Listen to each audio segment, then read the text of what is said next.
வாசித்து கர்த்தருடைய வார்த்தை நிறைய கடந்து போவோம்.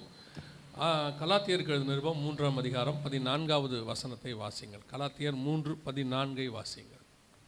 ஆபிரகாமுக்கு உண்டான ஆசீர்வாதம் கிறிஸ்து இயேசுவினால் புறஜாதிகளுக்கு வரும்படியாகவும் ஆவியை குறித்து சொல்லப்பட்ட வாக்குத்தத்தத்தை நாம் விசுவாசத்தினாலே பெரும்படியாகவும் இப்படி ஆயிற்று. கண்களை மூடுவோம். நல்ல தகப்பனே, சர்வ வல்லமையுள்ள எங்கள் ஆண்டவரே, இந்த அருமையான நேரத்திற்காக உமக்கு ஸ்தோத்திரம். காலை வேளையில் நாங்கள் வந்து உம்முடைய சமூகத்தில் உட்கார்ந்து உம்மை ஆராதிக்க, மகிமைப்படுத்த, உம்முடைய பிரசன்னத்தை உணர, ஆண்டவரே உம்முடைய பாரத்தை பகிர்ந்து கொள்ள நீர் பாராட்டின தயவுக்காக உமக்கு நன்றி. இப்பொழுதும் நீர் எங்களோடு கூட இடைபடுகிறதான ஒரு நேரம், உம்முடைய வார்த்தைகளை அனுப்புவீராக. கிருபையுள்ள கரத்தில் எங்களை தாழ்த்துகிறோம் எங்கள் ஆண்டவர் இயேசு கிறிஸ்துவின் நாமத்தில் பிதாவே. அல்லேலூயா. வேதத்தில் 3 முக்கியமான முற்பிதாக்களை குறித்து நாம் வாசிக்கிறோம். ஆபிரகாம், ஈசாக்கு, யாக்கோபு. இவர்களுக்கு உண்டான வாக்கு தத்தங்களும் இவர்களுக்கு உண்டான ஆசீர்வாதங்களும் விசேஷித்தவைகள்.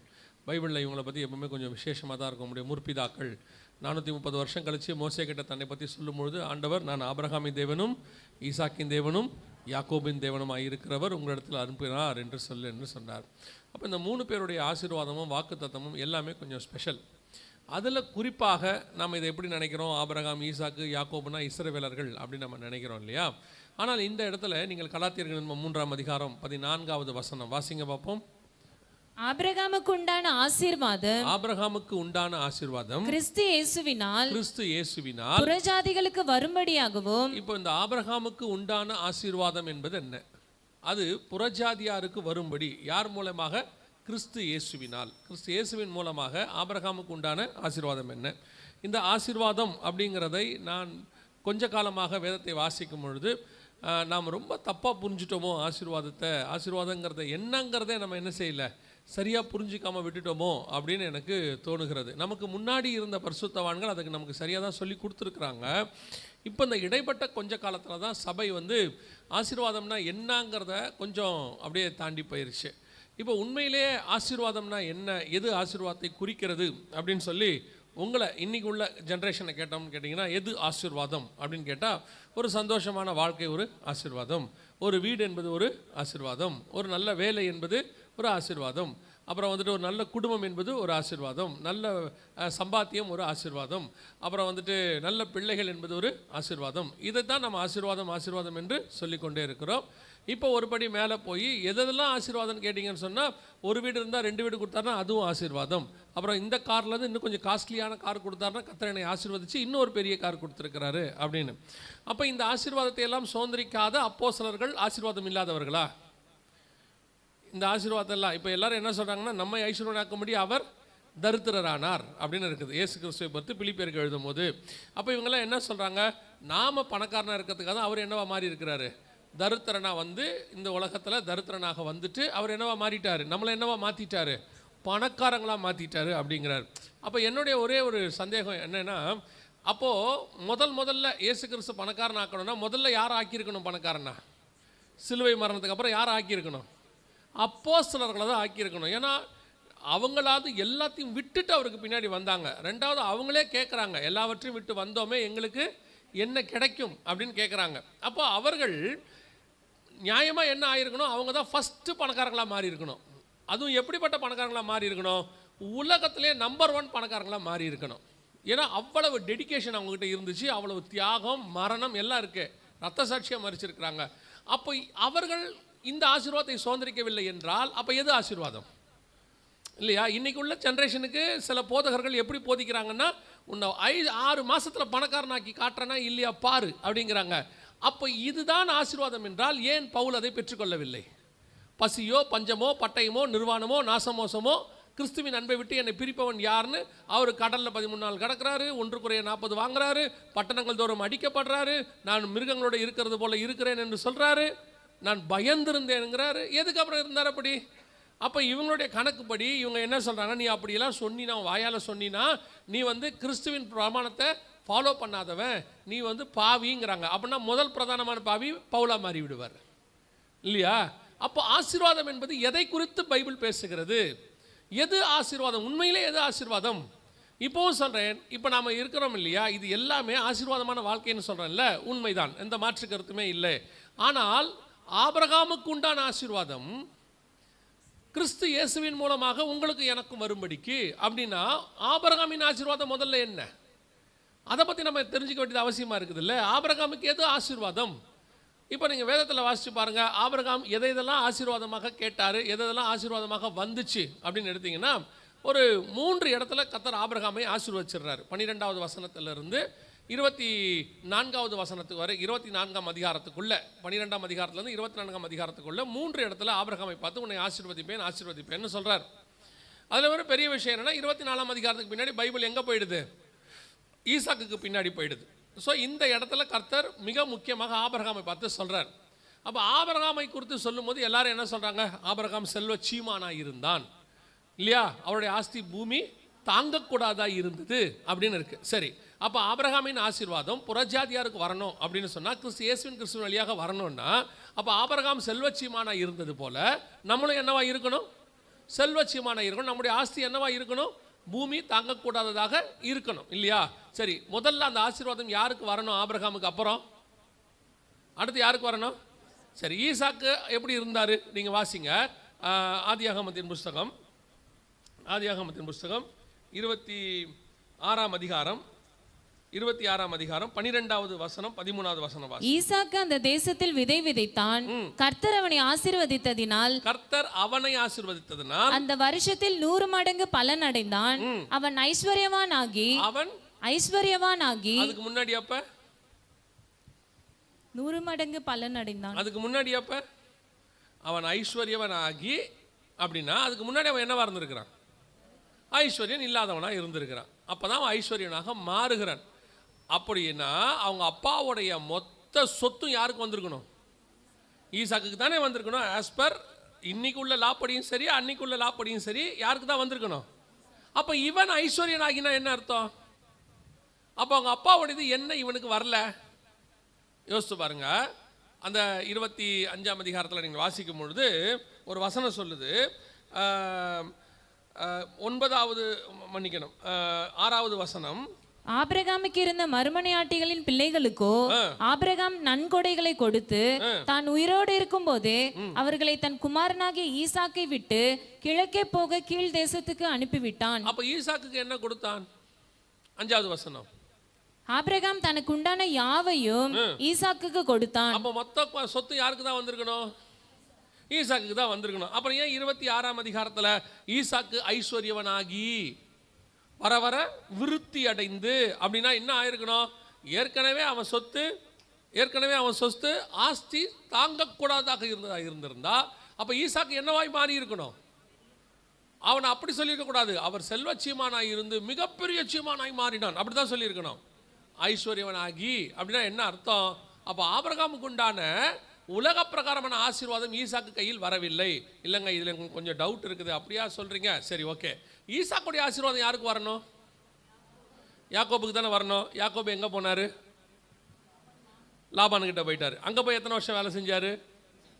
20 வருஷம் வேலை செஞ்சார். வேலை செஞ்சுட்டு வரும்போது இருபரு பரிவாரத்தோடு வந்தார். அப்படி தானே சொல்லுது, நான் கோலும் கையுமாய் கடந்து போனேன், இருபெரு பரிவாரங்களோடு கர்த்தர் என்னை திரும்ப பண்ணினார் அப்படின்னு இருக்கு. அப்போ ஈசாக்குடைய ஆசீர்வாதம் யாருக்கு வரல? அவனை கர்த்தர் தனியாக ஆசீர்வதித்தார். சரி, யாக்கோபுடைய ஆசீர்வாதம் யாருக்கு போகணும்? யோசேப்புக்கு போகணும். அப்போ யோசேப்பு எங்கே போனார்? எப்படி போனார்? அடிமையாக விற்கப்பட்டு போனார். அங்கே போய் அவர் போர்த்திமார் வீட்டில் இருந்து சிறைச்சாலைக்கு போய் பார்வோன் இடத்துல போய் அவர் பிரதமராக மாறி அவர் இவர்களை போஷிக்கும்படி மாறிட்டார். 70 பேர் போய் அவர்கிட்ட வாங்குறாங்க. அப்போ யாக்கோபின் ஆசீர்வாதம் யாருக்கு வரல? இருபெரு பரிவாரங்கள் வச்சிருந்த யாக்கோபு அரிசி வாங்குறதுக்கு எங்க போயிட்டாரு? கோதுமை வாங்குறதுக்கு எங்க போயிட்டாரு? யோசேப்பு கிட்ட போயிட்டாரு. அப்போ உலக ஆசீர்வாதம் யாருக்கிட்ட வரல? 4 தலைமுறை எடுத்துக்கோங்க.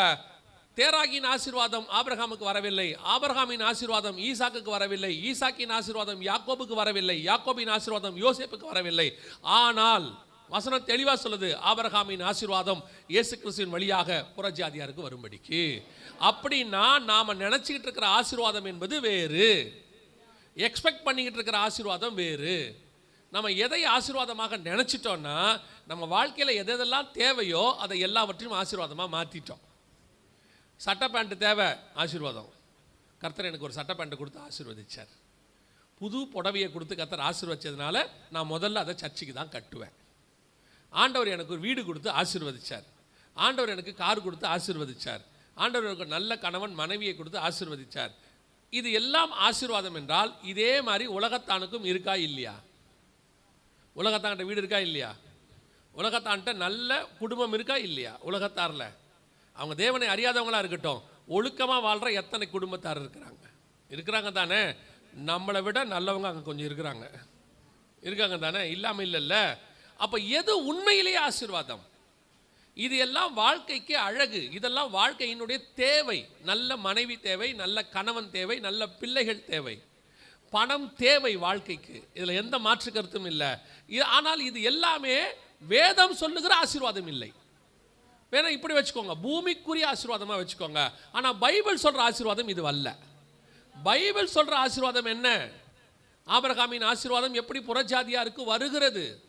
அப்போ பைபிளில் சொல்லப்பட்டிருக்கிற மென்ஷன் பண்ணப்பட்டிருக்கிற ஆசீர்வாதம் என்ன அப்படின்னு நீங்கள் பாருங்கள். இப்போ ஆபிரகாமை 3 இடத்துல ஆசீர்வதிக்கிறார் ஆண்டவர். அந்த 3 காரியங்களையும் பார்த்துட்டு நம்ம முடிக்க போகிறோம். முதலாவது வாசிங்கள், ஆதியாகமத்தின் புத்தகம் 12ஆம் அதிகாரம் 3வது வசனத்தை வாசிங்க. உன்னை ஆசீர்வதிக்கிறவர்களை ஆசீர்வதிப்பேன், உன்னை ஆசீர்வதிக்கிறவர்களை ஆசீர்வதிப்பேன், உன்னை சபிக்கிறவனை சபிப்பேன், பூமியில் உள்ள வம்சங்கள் எல்லாம் உனக்குள் ஆசீர்வதிக்கப்படும் என்றார். மன்னிக்கணும், வாசிங்க. ஆதியாகமத்தின் புத்தகம் 12ஆம் அதிகாரம் 2வது வசனம் வாசி. நான் உன்னை பெரிய ஜாதியாக்கி உன்னை ஆசீர்வதித்து உன் பேரை பெருமைப்படுத்துவேன். நான் உன்னை பெரிய ஜாதியாக்கி உன்னை ஆசீர்வதித்து, நல்லா கவனிங்க, உன்னை ஆசீர்வதித்து உன் பேரை பெருமைப்படுத்துவேன். உன் பேரை பெருமைப்படுத்துவேன். நீ ஆசீர்வாதமாய் இருப்பாய். அப்ப ஆசீர்வாதம் என்பது என்ன? உன் பேரை நான் பெருமைப்படுத்துவேன் என்பதுதான் ஆசீர்வாதம். ஃபர்ஸ்ட் ஆசீர்வாதம் அவனுக்கு கொடுக்கப்பட்டது, உன் பேரை நான் பெருமைப்படுத்துவேன். இப்போ ஆண்டவர் ஆபிரகாமின் பேரை பெருமைப்படுத்துவார் அப்படிங்கிறது அங்கே வசனம் நமக்கு எடுத்துக்கிறோம். சரி, இதில் 2 முக்கியமான விஷயத்தை பார்த்துட்டு நம்ம அடுத்த ஆசீர்வாதத்துக்கு போயிடுவோம். இப்போ ஆபிரகாமை கர்த்தர் ஆசீர்வதிக்கும் போது அவன் ஆபிரகாமாக இருந்தானா ஆபிராமா இருந்தானா? ஆபிராமாக இருந்தான். இப்போ எத்தனை பேர் ஆபிராம்னு பேர் வைக்கிறீங்க? எத்தனை பேர் ஆபிராம்னு பேர் வைக்கிறீங்க? என்ன கேட்கறது புரியலையா? ஆபிரகாம்னு வைக்கிறீங்களா ஆபிராம்னு வைக்கிறீங்களா? ஆபிரகாம் தானே வைக்கிறீங்க. சரி, ஆபிரகாம்னு பேர் மாற்றும் போது உன் பேரை பெருமைப்படுத்துவேன்னு சொன்னாரா? வாசிங்க, 17ஆம் அதிகாரம் 5வது வசனம் வாசிங்க. இனி உன் பேர் ஆபிராம் எண்ணப்படாமல் நான் உன்னை திரளான ஜாதிகளுக்கு தகப்பனாக ஏற்படுத்தினபடியால் உன் பேர் ஆபிரகாம் எண்ணப்படும். வாசிங்க. உன்னை மிகவும் அதிகமாய் பலுக பண்ணி உன்னிலே ஜாதிகளை உண்டாக்குவேன். உன்னிடத்திலிருந்து ராஜாக்கள் தோன்றுவார்கள்.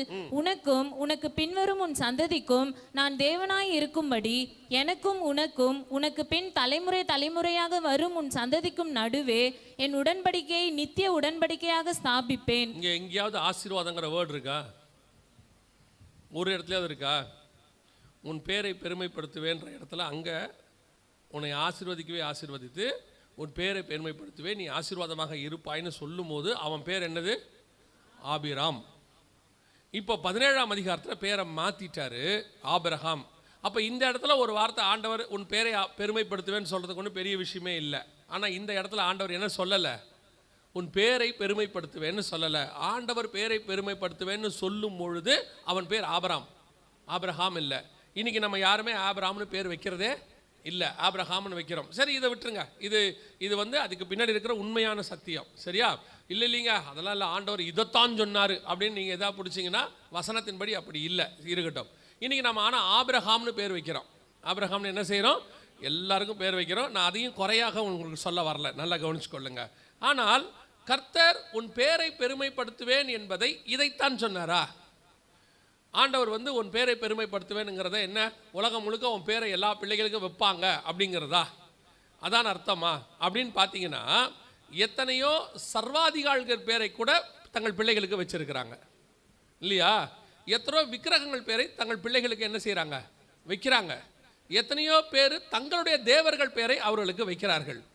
அப்போது பேரை பெருமைப்படுத்துவேன் என்பதனுடைய அர்த்தம் என்ன? பேரை பெருமைப்படுத்துவேன்னா உலக பிரகாரமாக உன் பேர் மேலே வர்றதுங்கிறது ஒரு ஆசீர்வாதமா? அந்த பேர் எல்லாருக்கிட்டையும் சொல்கிறது. இப்போ நம்மளை ஒரு சின்ன மாயையான உலகத்துக்குள்ளே நம்ம வந்துட்டோம். எப்படி மாயையான உலகத்துக்குள்ளே நம்ம வந்துட்டோம் அப்படின்னு கேட்டிங்கன்னு சொன்னால், நம்ம பேர் அப்படி எங்கேயாவது ஒரு இடத்துல வந்தால் ஒரு சந்தோஷம். என் பேர் பேப்பரில் வந்திருக்கு, ஓகே, அதோட அந்த பேர் என்னவா மாறிடுது, அவ்வளோதான், அன்னையோட மறைஞ்சு போயிடுது. இல்லைங்க, கொஞ்சம் பேருடைய பேர் கொஞ்சம் நிலைச்சு நிற்குது. இப்போது சச்சின் டெண்டுல்கர் இப்போ சொல்கிறோம், இப்போ இப்படி எடுத்துக்கோங்க. இன்றைக்கி நாம் சச்சின் டெண்டுல்கர் இந்த ஜென்ரேஷனில் உள்ளவங்க நாம் அவர் பேரை நம்ம பெருமையாக சொல்கிறோம், கிரிக்கெட்டில் அப்படி சாதிச்சார் இப்படி சாதிச்சாருன்னு. அதுக்கு முன்னாடி உள்ளவங்க, அதுக்கு முன்னாடி சாதித்தவங்க பேரை நம்ம இன்றைக்கி சொல்லிகிட்டு இருக்கிறோமா? இல்லை, மறந்து போச்சு. எல்லா ஃபீல்டுலேயுமே அந்தந்த காலகட்டத்தில் சாதிக்கிறவர்கள் பெயர் சில காலங்கள் இருக்கும். அதற்கு பிறகு அந்த பேர் என்னவாகும், மறைஞ்சு போயிடும். அதோடு அவ்வளோதான், இருக்காது. எத்தனையோ பேருடைய பெயர் இன்னைக்கு மறைஞ்சு போயிடுச்சு. ஒரு சிலருடைய பெயர் மாத்திரம் நிற்கிறது. அவங்க கட்டின கட்டடங்களாலேயோ, அவங்க சாதித்த சாதனைகளாலேயோ, அவங்க கண்டுபிடிச்ச கண்டுபிடிப்புகளாலேயோ அந்த பெயர் நிற்கிறது. அதனால் அந்த பேர் பெருமையா? அந்த ஃபீல்டில் உள்ளவங்க அதை பற்றி பேசும்போது அங்கே பேசுவாங்க அதை பற்றி, அவ்வளோதான். அதற்கு பிறகு நாம் அந்த பேரை என்ன செய்ய போகிறதில்ல, நினைக்கவே போகிறதில்ல. சரி, இப்போ அந்த பேரெல்லாம் இருக்கட்டும். இப்போது இந்த பூமி அழிஞ்சிருச்சு, பேர் என்னவாகும்? டோட்டல் பூமியே அழிஞ்சிருச்சு, அப்போ நம்ம பேர் என்னவாகும்? இப்போ ஒரு கல்வெட்டில் நம்ம பேரை வச்சிருக்கிறாங்க, பூமி மொத்தமாக எரிய போகுது. ஆஸ் பர் பைபிள் பூமியானது அக்கினிக்கு இரையாய் வைக்கப்பட்டிருக்கிறது. அப்போ இந்த பேர் என்னவாகும்? அழிஞ்சு போயிடும்.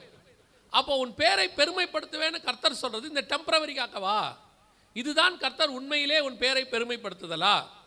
சரி, ஆபிரகாமுக்கு அப்புறம் பைபிளில் யாருக்கு ஆபிரகாம்னு பேர் வச்சாங்க? ஆபிரகாமுக்கு அப்புறம் யார் பைபிளில் தங்கள் பிள்ளைகளுக்கு ஆபிரகாம்னு பேர் வச்சாங்க? ஈசாக்கு தன் பையனுக்கு ஒரு பையனுக்கு பேர் வச்சார் ஆபிரகாம்னு? அல்லது ஏசாவோ அல்லது யாக்கோபோ தன் பிள்ளைகளுக்கு ஆபிரகாம்னு பேர் வச்சாங்களா? 12 பசங்க யாக்கோபுக்கு. ஒருத்தனுக்காவது தாத்தா பேர் வைக்கலாமா? இன்றைக்கி நம்ம வைக்கிறோம்ல, தாத்தா பேர் வைக்கிறோம், அப்பா பேர் வைக்கிறோம், அம்மா பேர் வைக்கிறோம்ல. யாராவது அப்படி வச்சாங்களா? இஸ்ரவேல் ஜனங்கள் யாராவது தங்களுடைய பிள்ளைகளுக்கு ஆபிரகாம் பேரை வச்சிருக்கிறாங்களா? ஏதாவது 1 2 இருக்கலாம் மேபி. பைபிளில் ஆபிரகாமுக்கு அப்புறம் இன்னொரு ஆபிரகாம் எங்கே?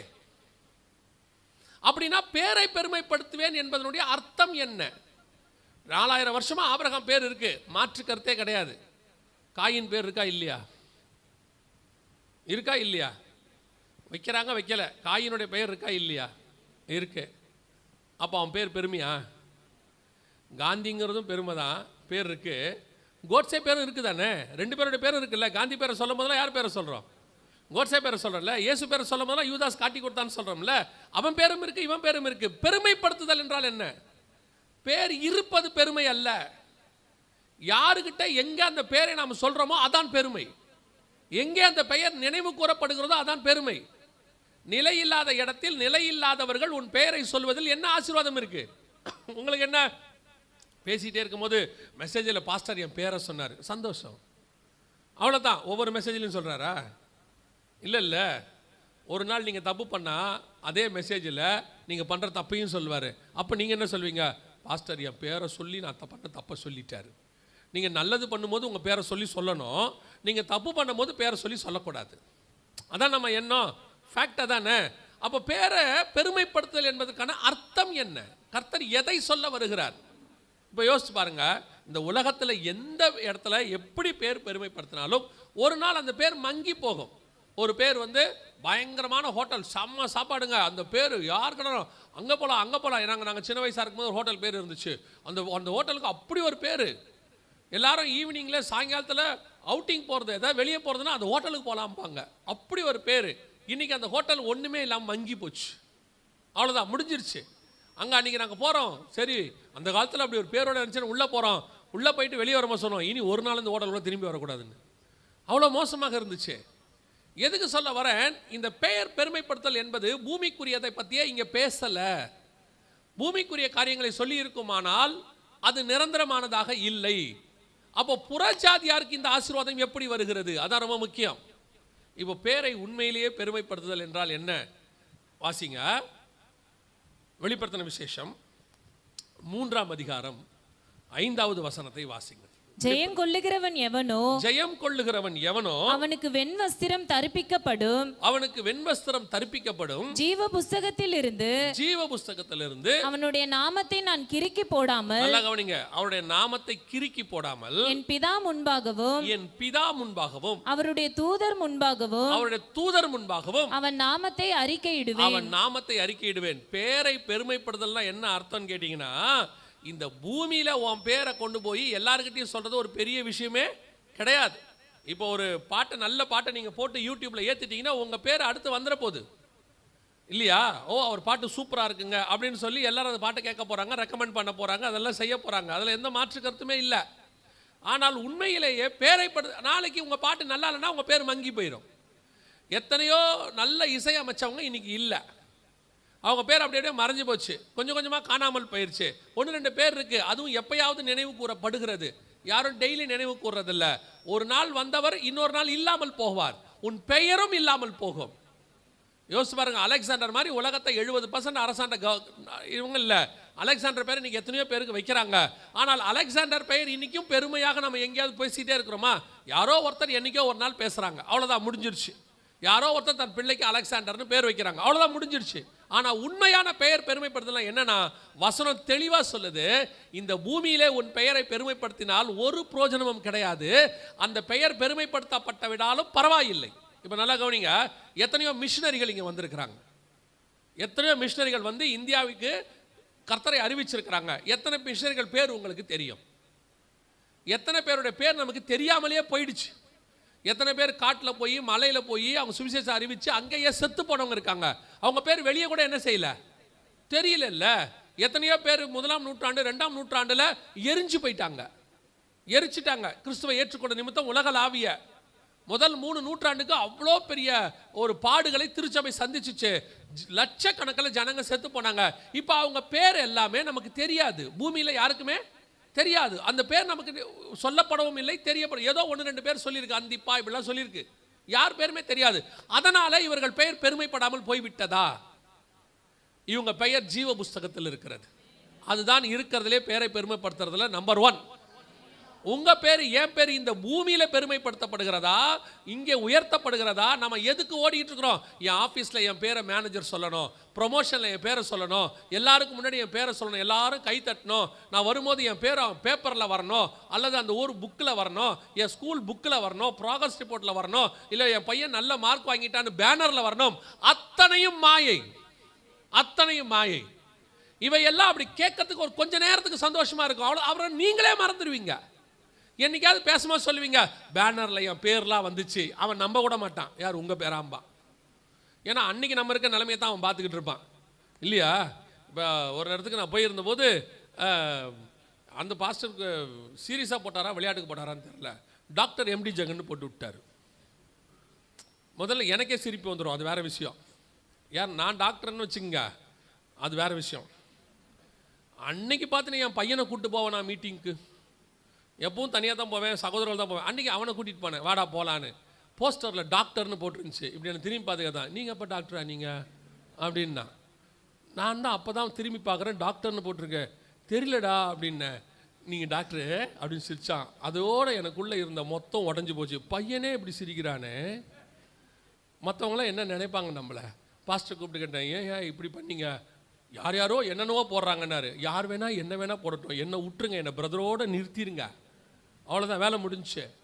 எதுக்கு சொல்கிறேன், நமக்கு இந்த போஸ்டரில் பார்க்கும்போது, அதை பார்க்கும்போது கொஞ்சம் பேர் வந்தோன்னே பெருமையாக இருக்குல்ல. இது அல்ல உண்மையான பேரை பெருமைப்படுத்துதல். உன் பேரை பெருமைப்படுத்தலாம் என்ன தெரியுமா? லட்சோப லட்ச கோடி கணக்கான தூதர்களுக்கு முன்பாக உன் பேரை ஒரு நாள் அப்படி பரலோகத்தில் தேவனாகிய கர்த்தர் உச்சரிப்பார் பாருங்க, அவன் நாமத்தை சொல்லுவேன்னு சொன்னார் பாருங்க. அதுதான் உண்மையிலே உன் பேரை பெருமைப்படுத்துதல். யோசிச்சு பாருங்க, அப்படியே கோடிக்கணக்கான இவங்க நிற்கிறாங்க, தூதர்கள் எல்லாம் நிற்கிறாங்க. ஒரு பக்கம் அடிக்கப்பட்ட வண்ணமாக இருக்கிற ஆட்டுக்குட்டி. இப்போ கூட வேணாம், பழைய ஏற்பாடு எடுத்துக்கோங்க. அன்னைக்கு தேவன் உட்காந்துருக்கிறார் சிங்காசனத்தில், இந்த பக்கம் முழுக்க கோடிக்கணக்கான தூதர்கள் உட்காந்துருக்கிறாங்க. பிசாசு வந்து அப்படி நிற்கிறான் ஒரு பக்கம். ஆண்டவர் கேட்குறாரு, இப்போ ஆண்டவர் பேசுகிறாருன்னா பரலோகம் என்ன செய்யும்? பின் ட்ராப் சைலண்டில் இருக்கும், அப்படி தானே? ஒருத்தர் ஏஞ்சி முக்கியமான ஒரு உரை பண்ணுறாருன்னா அத்தனை பேர் என்ன செய்ய ஆரம்பிப்பாங்க, கேட்பாங்க. அதுவும் ராஜா பேசுகிறாருன்னா கண்டிப்பாக என்ன ஆகிடுவாங்க, எல்லாரும் சைலண்ட் ஆயிடுவாங்க. டோட்டல் பரலோகமும் சைலண்ட்டாக. இவர் என்னடா பேச போகிறான்னு பார்த்தா அப்படி வாய் திறந்து கேட்குறாரு, உத்தமனும் சன்மார்க்கனும் நீதிமானும் என் தாசனாகிய யோபுவின் மேல் கண் வைத்தாயோ. இப்போ டோட்டல் பரலோகம் மாதிரி கேட்கும், யாரா யோபு? என்னடா திடீர்னு யோபுன்றாரு, யாரா அந்த யோபு? இப்போ டோட்டல் பரலோகம் மாதிரி கீழே நிம்பி பார்க்கும் பூமியை. தூதர்கள் பார்க்க வேணா மாட்டானா? யாரா அந்த யோபு? அவன் ஊட்ஸ் பட்டத்தில் இருக்கிற ஒரு ஆள், என்னடா அவன் அவ்வளோ பெரிய ஆளாடா, ஆண்டவரே அவர் பேரை சொல்கிறாரு. இந்த பையன் வரும்போதெல்லாம் அவனை பற்றி விசாரிக்கிறாரு. ஊருக்கு வரும்போதெல்லாம் கேட்போம்ல, அந்த ஊரில் இருக்கிறவர் எப்படி இருக்கிறாரு, நல்லா இருக்கிறாரான்னு. இவன் பூமியை சுற்றிட்டு மேலே வரும்போது ஆண்டவர் கேட்குறாரு, யோபு எப்படி இருக்கான். செகண்ட் டைம் போய் நிற்கிறான், யோபு நல்லா இருக்கான்ல, ஒன்றும் பண்ண முடியல. இப்போ அவன் சொல்கிறான், நீர் ஜீவனுக்கு எதுவும் ஏதோ தருவானா, நீர் சரீரத்தை மட்டும் சுற்றி இருக்கதா தொட்டிரு, சரீரத்தை தொட்டா சரி போய் தொட்டு வா அப்படிம்பாரு. திரும்பி போயிட்டு வந்து நிற்கிறான், என்ன ஃபெயிலியரா, யோபு எப்படி இருக்கான். இந்த கான்வர்சேஷனை டோட்டல் தூதர்களை கேட்டுக்கிட்டு இருக்கான் பாருங்க, கோடிக்கணக்கான தூதர்கள் கேட்குறான் பாருங்க. கேட்கும் போது அவனுக்கு எப்படி இருக்குன்னு தெரியுமா, நான் செஞ்சு இந்த யோபு வந்து இப்படி ஒரு பேரை வாக்கியிருப்பான். நான் அடிக்கடி நினைப்பேன் ஒரு வார்த்தையை, ஆண்டவர் சாட்சி கொடுப்பார் ஒரு சிலரை பார்த்து. அப்படியே தாவீதை பார்த்து சொல்வார், என் இருதயத்துக்கு ஏற்றவனாய் கண்டேன். அடிக்கடி ஒரு வார்த்தை எனக்கு நானே கேட்டுப்பேன், இந்த தாவீது என்னதான் பண்ணியிருப்பான், ஆண்டவருக்கு என்ன பண்ணி கரைச்சிருப்பான் இப்படி. அவர் அப்படி. அதை விட எனக்கு இன்னும் ஆச்சரியம் என்னன்னா, ஆரோனும் மிரியாமும் எங்கேயோ பேசிக்கிட்டு இருக்கிறாங்க, மோசையை பற்றி புறம் பேசிக்கிட்டு இருக்கிறாங்க. என்ன மோசே பெரிய ஆளாமா, இவர் மட்டும்தான் போய் ஆண்டவர் பேசுவாராமா, நம்மக்கிட்டலாம் பேச மாட்டாராமா அப்படின்னு ஒன்று. இந்த விஷயம் மோசேக்கே தெரியாது, நேராக இவர் போயிடுவார் இறங்கி. அது என்ன, அது நீங்கள் பாருங்க உட்காந்து மோசையை பற்றி இப்படி பேசிவிட்டீங்க, என் தாசனை பற்றி புறப்பட்டு வாங்க 2 பேருன்ட்டார் கோர்ட்டுக்கு. அங்கே போனா மோசையை பார்க்கலாம், எதுக்கு இவங்க 2 பேரையும் கூப்பிட்டுருக்காரு, நம்மளையும் கூப்பிட்டுருக்கிறாரு. அங்கே நிற்க வச்சு சொல்கிறாரு, அவன் யாருன்னு நினச்சிங்க, அவனை நான் தீர்க்கதரிசி மாதிரி இல்லை, ஒரு நண்பனை போல சிநேகிதனை போல பேசிக்கிட்டு இருக்கிறேன். அவன் என்னை முகமுகமாக தரிசிக்கிறான். உனக்கு என்ன தைரியம் அவனை பார்த்து பேசுவேன், அவனை பற்றி பேசுறதுக்கு உனக்கு அப்படின்னா நான் யோசிப்பேன், என்ன செஞ்சு இருதயத்தை கரைச்சிருப்பான். இவ்வளோ தூரம் அவர் மேலே அவருக்கு இப்படி ஒரு அஃபெக்ஷன் பாருங்க. யாரோ ஒருத்தர் எங்கேயோ பேசினா இவர் போய் சண்டை போடுறாரு மனுஷனை மாதிரி. எப்படி நீ அவனை பேசுவ? ஒரு நண்பன் நமக்காக என் ஃப்ரெண்டை பற்றி பேசாதறேன்னா நமக்கு எவ்வளோ சந்தோஷம் வருது. தேவன் எனக்காக அப்படி வந்து பேசினா, அப்போ இப்படி ஒருத்தன் பரலோகத்துக்குள்ள நுழையும் பொழுது டோட்டல் அத்தனை பேருக்கு முன்னாடி என் தாசனாகிய யோபு வருகிறான். அப்படியே மொத்த ஹெவனும் பார்க்கும், அப்பா இவன் தாண்டா ஒரு நாள் ஆண்டவர் பேசினார் ஞாபகம் இருக்குதா, வரும்போதெல்லாம் பிசாசுக்கிட்ட விசாரிப்பாரு, யோபு எப்படி இருக்கான், இவன் தாண்டா யோபு. டோட்டலாக பார்ப்பாங்க பாருங்க. அதுதான் உன் பேரை பெருமைப்படுத்துதல். பேரை ஆசீர்வாதமாக பெருமைப்படுத்தல்னா என்ன? மனுஷனுக்கு முன்னாடியா? எந்த மனுஷனுக்கு முன்னாடி பெருமைப்படுத்துங்க, பெருமையாகவே இருக்கட்டுமே, அந்த மனுஷன் செத்து போவான். உங்களை பெருமையாக கேட்டானே அவன் செத்து போவான், உங்களை பெருமையாக சொன்னானே அவனும் செத்து போவான். 2 பேரும் செத்துட்டாங்கன்னா உன் பெருமை போச்சு, முடிஞ்சிருச்சு. உன்னை ஒரு போர்டில் பெருமையாக அடிச்சு வச்சானே, போர்டை இடிச்சிட்டாங்க ஹைவேஸ்ல வச்சுக்கோங்க, உன் பெருமை முடிஞ்சிருச்சு. உன்னை பற்றி ஒரு புஸ்தகம் எழுதுனானே, அந்த புஸ்தகம் காணாமல் போச்சுன்னு வச்சுக்கோங்க, உன் பேர் முடிஞ்சு போச்சு. இந்த பூமியில் இருக்கிற எந்த பேர் பெருமைப்படுத்துதலும் உண்மையான பெருமைப்படுத்துதல் அல்ல. ஆபிரகாம் பார்த்து கர்த்தர் சொன்னார், உன்னுடைய ஆசீர்வாதத்தில் புறஜாதியாருக்கு போக போகுது. அது எப்படி போகுது? இயேசு கிறிஸ்துவின் வழியாக. எப்படி வரும்? உன் பேரை, நம்முடைய பேரை இயேசு கிறிஸ்துவின் வழியாக பரலோகத்தில் கொண்டு போய் பிதாவுக்கு முன்பதாக நம்முடைய பேரை அவர் பெருமைப்படுத்த போகிறார். அல்லேலூயா. உள்ளே நுழையும் போது பரலோகத்தில் சாதாரணமாக நுழையக்கூடாது. எனக்கு ரொம்ப ஆசை அது. பரலோகத்துக்குள் நுழையும் போது சாதாரணமாக நுழையக்கூடாது, 10ஓட 11 போகக்கூடாது. அப்படி நுழையும் போது டோட்டல் பரலோகமாக பேரை சொல்லணும்.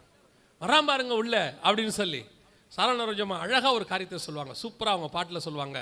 பறந்து புறா போல் சிறகடித்து பாடி சென்றோர் நாள் இளைப்பாறுவேன், பரலோக வாசல் பரம சீயோன் பூரித்து என்னை வரவேற்குமே.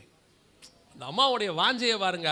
பரலோகத்துக்கு போவேன் அந்த அம்மா சொல்லலை, பரலோக வாசல் பரம சீயோன் பூரித்து என்னை வரவேற்கும். அப்படின்னா என்ன அர்த்தம்? அப்படி எக்ஸ்பெக்ட் பண்ணிக்கிட்டு நிப்பானா, இன்னைக்கு சாராள் நவரோஜி பூமிக்குல இருந்து பரலோகத்துக்கு வர்றாங்கடா, என்ன ஆசை நமக்கு இருக்கு பாருங்க. அந்த ஆசை உனக்குள்ள வரணும். அந்த இடத்துல உன் பேர் பெருமைப்படுத்தணும். இங்க இருக்கிறவன் சொன்னா என்ன, சொன்னாமல் போனா என்ன, இவனா பரலோகத்துக்கு கூட்டு போறான். இவன் பெருமை பேசினானா ஒரு நாளைக்கு 2 நாளைக்கு அதே வாயில உன்னை தூஷிக்கிறதுக்கு ரொம்ப நாள் ஆகாது. உன்னை உயர்த்துக்கிறவன் உன்னை தூஷிக்கிறதுக்கு ரொம்ப நாள் ஆகாது. என்னுடைய ஆசை என்னவா இருக்கும் தெரியுமா? எனக்கு ஆசீர்வாதம் வேணும் ஆண்டவரே. என்ன ஆசீர்வாதம் வேணும்? கோடான கோடி தூதர்களுக்கு முன்பாக நான் பரலோகத்தில் நுழையணும்பா. நுழையும் போது நீங்கள் சொல்லணும், உத்தமனும் சன்மார்க்கனும் நீதிமானும் என்னால் நேசிக்கப்பட்டவனும் எனக்காக தன் ஜீவனை கொடுத்தவனும் உத்தமமாய் வாழ்ந்தவனுமான என்னுடைய தாசன் உள்ளே வருகிறான். இந்த வார்த்தையை கர்த்தர் சொல்லணும். என் பிரியமாக புருஷனாக தானியேலே வான்னு சொல்லியிருப்பாரு. அப்படித்தானே சொல்லியிருப்பாரு. என் இருதயத்துக்கு ஏற்ற தாவீதே வான்னு சொல்லியிருப்பாரு. என் வீட்டில் எங்கும் உண்மையுள்ள மோசே வான்னு சொல்லியிருப்பாரு. அதே மாதிரி தான் உங்களையும் என்னையும் பார்த்து கர்த்தர் சொல்லணும். இதுதான் உண்மையான ஆசீர்வாதம். இந்த ஆசீர்வாதத்துக்கு தான் நீங்கள் நானும் ஏங்கணும். இதுதான் கர்த்தர் சொன்ன ஆபிரகாமுடைய முதலாவது ஆசீர்வாதம். இரண்டாவது வாசிங்க, ஆதியாகமத்தின் புஸ்தகம் 14ஆம் அதிகாரம். ஆதியாகமத்தின் புஸ்தகம் 14ஆம் அதிகாரம் 18-19 வாசிங்க. அன்றியும் உன்னதமான தேவனுடைய ஆசாரியனாயிருந்த சாலேமின் ராஜாவாகிய மெல்கிசேதேக்கு அப்பமும் திராட்சரசமும் கொண்டு வந்து அவனை ஆசீர்வதித்து, வானத்தையும் பூமியையும் உடையவராகிய உன்னதமான தேவனுடைய ஆசீர்வாதம் ஆபிரகாமுக்கு உண்டாவதாக. எவ்வளோ அழகாக சொல்கிறார் பாருங்க. இது ரெண்டாவது ஆசீர்வாதம். 12ஆம் அதிகாரத்தில் சொன்னார். 13ஆம் அதிகாரத்தில் 14ஆம் அதிகாரத்தில் அடுத்த ஆசீர்வாதத்தை கொண்டு வந்து கொடுக்குறார். என்ன ஆசீர்வாதத்தை கொடுக்குறாரு? அப்பத்தையும் ரசத்தையும் கையில் கொடுத்துட்டு அவங்ககிட்ட சொல்கிறாரு, அவனை ஆசீர்வதித்து வானத்தையும் பூமியும், மெல்கிசேதேக்கு அப்பமும் திராட்சை ரசமும் கொண்டு வந்து, ரொம்ப நல்ல உன்னிப்பாக கவனிங்க, கொண்டு வந்து அவனை ஆசீர்வதித்து, அப்பத்தையும் ரசத்தையும் கொடுக்கும்போது என்ன பண்ணுறாரு? ஆசீர்வதிக்கிறார். இதை கையில் வச்சுக்கோ ஆபிரகாம், இது ஆசீர்வாதம்ப்பா. என்ன ஆசீர்வாதம்? வானத்தையும் பூமியும் உடையவராகிய உன்னதமான தேவனுடைய ஆசீர்வாதம் ஆபிரகாமுக்கு. அப்ப இந்த அப்பமும் ரசத்துல என்னங்க ஆசீர்வாதம் இருக்குது? நீங்க கொண்ட இப்ப நம்மளை பொறுத்த வரைக்கும் ஆசீர்வாதம் யாராவது ஒருத்தர் வந்து கொடுக்கும்போது என்ன சொல்றோம்? மாமனார் வந்து விடும்போது வெறுங்கையா விட்டு போயிட்டாரு. குழந்தை பிறந்த உடனே மாமனார்ட்ட ஒரு ஆசீர்வாதத்தை எதிர்பார்க்குறோம். கல்யாணம் பண்ணும்போது மாமனார்ட்ட ஒரு ஆசீர்வாதத்தை எதிர்பார்க்குறோம். இல்லையா? அப்பா கிட்ட ஒரு ஆசீர்வாதத்தை எதிர்பார்க்குறோம். அப்பா வந்தாரு, சொத்துக்கித்து ஒன்றுமே வைக்காமல் போயிட்டார். எங்கள் அப்பா எனக்கு ஒன்றுமே வைக்காமல் போயிட்டான். சொல்கிறோம் தானே? சொல்லும்போது அப்படி தானே சொல்கிறோம். ஒன்றுமே வைக்காமல் போயிட்டாங்க. நாம் எதையோ ஒன்றை ஒருத்தர் கொடுக்கும்போது, அதை வாங்கும்போது அது ஆசீர்வாதமாக இருக்கணும் விரும்புகிறோம். என்ன ஆசீர்வாதமாக இருக்கணும் விரும்புகிறோம்? ஒன்று அப்பாவாக இருந்தால் சொத்து வச்சுட்டு போகணும், மாமனாராக இருந்தால் வரதட்சணை கொடுக்கணும், இல்லை சீர் வரிசை செய்யணும், அல்லது ஃப்ரெண்ட்ஸ் யாராவது வராங்க, ஒரு பர்த்டேக்கு வராங்க, அல்லது ரிசப்ஷனுக்கு வராங்க, ஏதாவது கிஃப்ட் கொண்டு வரணும். கையை தான் பார்ப்போம் இல்லையா? இல்லைன்னா என்ன சொல்லுவான்? வெறுமனே வந்து பிரியாணி தின்ட்டு போகிறான் பாரு. சொல்கிறோமா இல்லையா? சொல்லும்போது அப்படி தானே சொல்கிறோம். நம்முடைய எக்ஸ்பெக்டேஷன் என்ன? யாராவது ஒருத்தர் வந்து கொடுக்கும்போது அது கொடுக்குறது என்னவா இருக்கணும்? இப்போது நீங்கள் திறக்கிறீங்க, உங்களுக்கு ஒரு ஃப்ரெண்டு கிஃப்ட் கொடுத்துட்டு போகிறாரு. எல்லார் எதிரிலையும் வந்து ஃபோட்டோ எடுத்து வீடியோ எடுத்து நல்ல பெரிய கிஃப்ட்டு நல்லா உள்ளே போய் திறந்து, நீங்கள் கல்யாணம்லாம் முடிஞ்சுட்டு உள்ளே போய் திறந்து பிரித்து பார்த்தா நல்லா ஹவாய் செப்பல் ஒரு 150 ரூபா இருந்தால் எப்படி இருக்கும் உங்களுக்கு? அதை எடுத்து அவனையும் அடிக்கலாம் போல இருக்காது? கல்யாணத்தில் எல்லார் எதிரிலையும் அழகாக பேக் பண்ணி மெப்பனையாக கொண்டு வந்து கொடுத்துட்டு 150 ரூபா செருப்பை கொடுத்துட்டு 4 பேர் வந்து பிரியாணி தின்ட்டு போயிட்டாங்க. நமக்கு தோணுது தானே? அப்போ அவன் கொண்டு வந்து கொடுக்கறது நமக்கு என்னவா இருக்கணும்? ஆசீர்வாதமாக இருக்கணும். அப்போ ஆபிரகாம் கையில் அப்பத்தையும் ரசத்தையும் கொண்டு வந்து கொடுத்துட்டார். கொடுத்துட்டு சொல்கிறாரு, உன்னதமான தேவனுடைய ஆசீர்வாதம் உன்னோடு கூட இருப்பதாக, கர்த்தர் உன்னை ஆசீர்வதிப்பாராக. ஆபிரகாம் அப்பத்தையும் ரசத்தையும் வாங்கிட்டு பார்க்குறாரு. இதில் என்னங்க ஆசீர்வாதம் இருக்குது? இதில் என்ன இருக்குது? ஒரு டம்ளரில் ஜூஸ் கொடுத்துருக்குறீங்க, இன்னொரு கையில் ஒரு அப்பத்தை கொடுத்துருக்குறீங்க. இது எங்கள் வீட்டில் இதை விட நல்ல ஜூஸ் அப்பம் இருக்குதே. நான் சொன்னோம்னா நான் செல்வச்சியமாக ஆயிடுச்சே. என் வேலைக்காரன் கொளுத்த கன்றுக்குட்டி அடிப்பானே. சாராள்கிட்ட சொன்னால் 3 படி மாவை கொடுத்தோம்னா அது பாட்டு அப்பத்தை சுட்டு கொண்டாந்து கொடுத்துருமே. திராட்சை ரசத்துக்கு எனக்குன்னா குறை இல்லையா? அங்கேருந்து புறப்பட்டு வந்து ஒரு திராட்சை ரசத்தையும் அப்பத்தையும் கையில் கொடுத்துட்டு, உன்னதமான தேவனுடைய ஆசீர்வாதம் உன்னோடு கூட இருப்பதாக. அப்போ இதுக்கு பின்னாடி என்னங்க இருக்குது ஆசீர்வாதம்? அப்போ எனக்குரிய ஆசீர்வாதத்தினுடைய அர்த்தம் என்ன? ஆபிரகாமுக்கு ஆண்டவர் கொடுத்த ஆசீர்வாதத்தை பற்றி ஒரு மிக முக்கியமான வசனம் இருக்குது கலாத்தியரில். வாசிங்க, கலாத்தியர்கள் எழுதின நிருபம் 3ஆம் அதிகாரம் 17வது வசனத்தை வாசிங்க. ஆதலால் நான் சொல்லுகிறது என்னவெனில், கிறிஸ்துவை முன்னிட்டு தேவனால் முன் உறுதி பண்ணப்பட்ட, நல்லா கவனிங்க, கிறிஸ்துவை முன்னிட்டு இயேசு கிறிஸ்துவை முன்னாடி வச்சு தேவனால் முன் உறுதி பண்ணப்பட்ட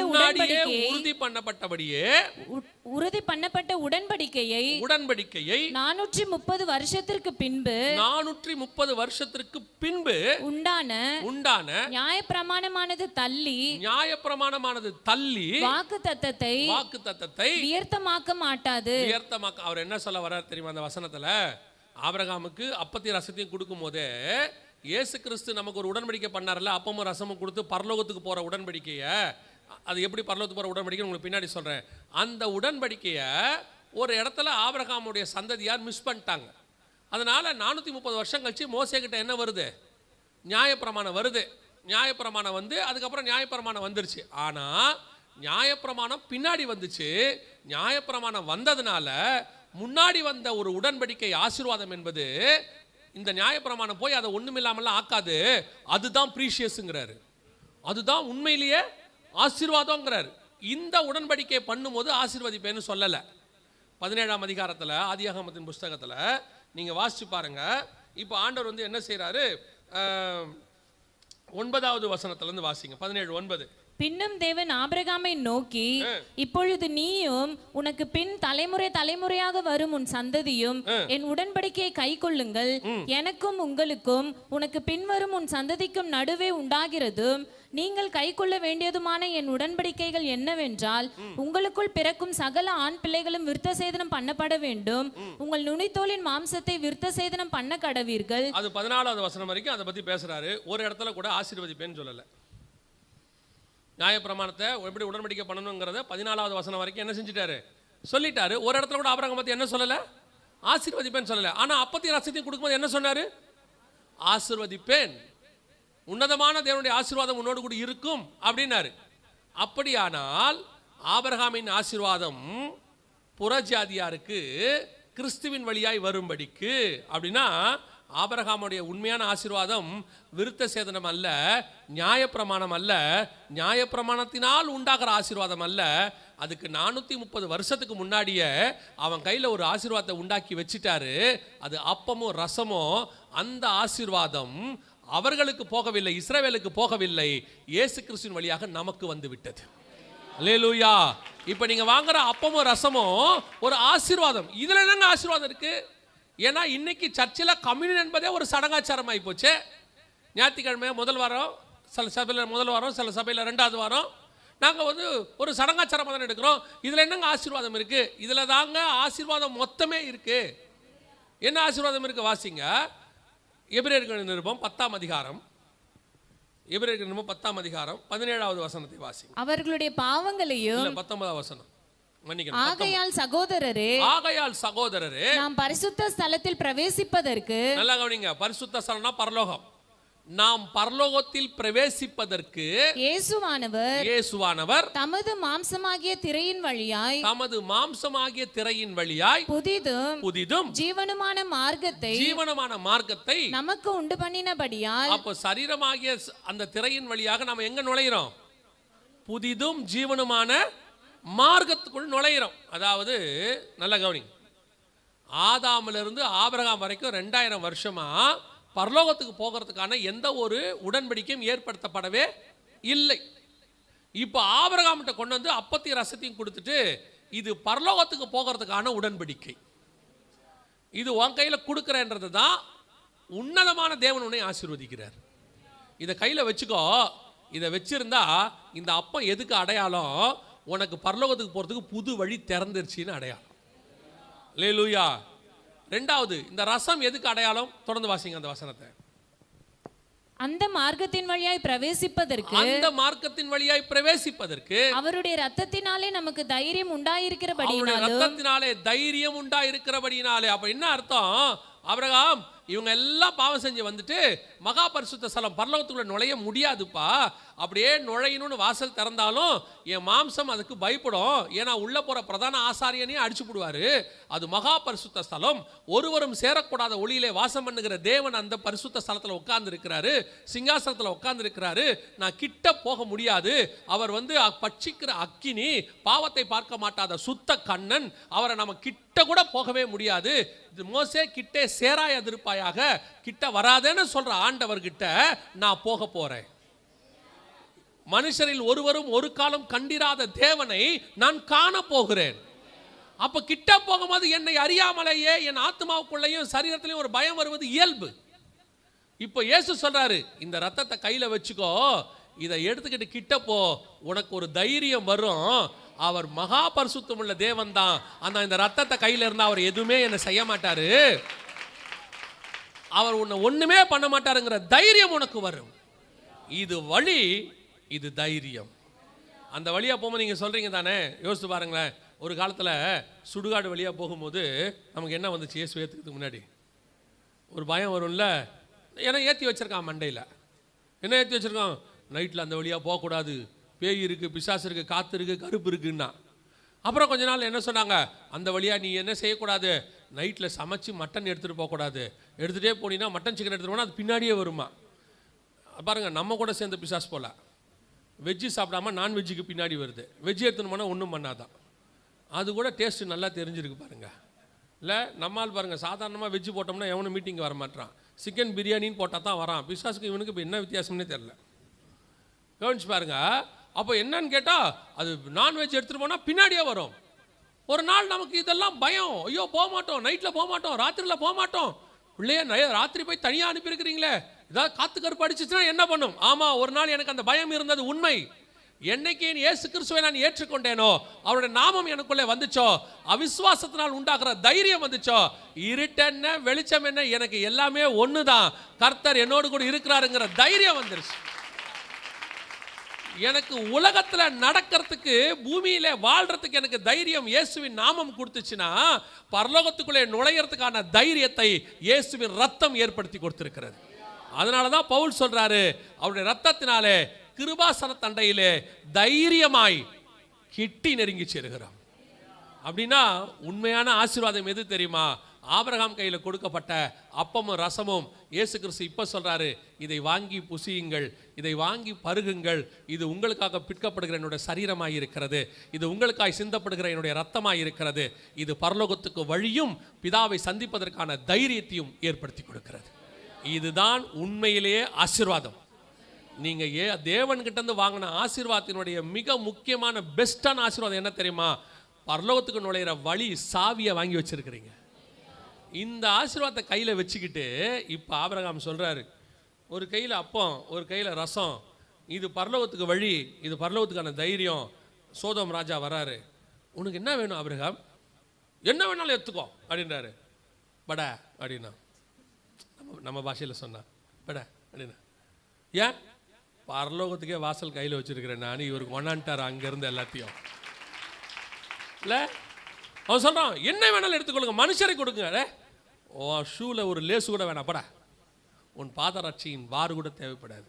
ஏன் நீ என்ன கொடுத்த ஐஸ்வர்யனாக்க பார்க்குற? நான் யார் தெரியுமில்ல? பரலோகத்துக்கே வழி கையில் வச்சிருக்கிற ஆளு. தேவைப்பட்டா புறஜாதி நீ எங்கிட்ட வந்து நிற்கணும் பரலோகத்துக்கு போகிறதுக்கு எப்படிங்கிறத, அந்த ஆசீர்வாதத்தை தான் உங்கள் கையிலையும் என் கையிலையும் கத்தர் கொடுத்து வச்சிருக்கிறேன். அல்லேலூயா. இது ஆபிரகாமின் ஆசீர்வாதம் இயேசு கிறிஸ்துவின் வழியாக புறஜாதியாருக்கு வந்திருக்கு. இதுதான் உண்மையான ஆசீர்வாதம்.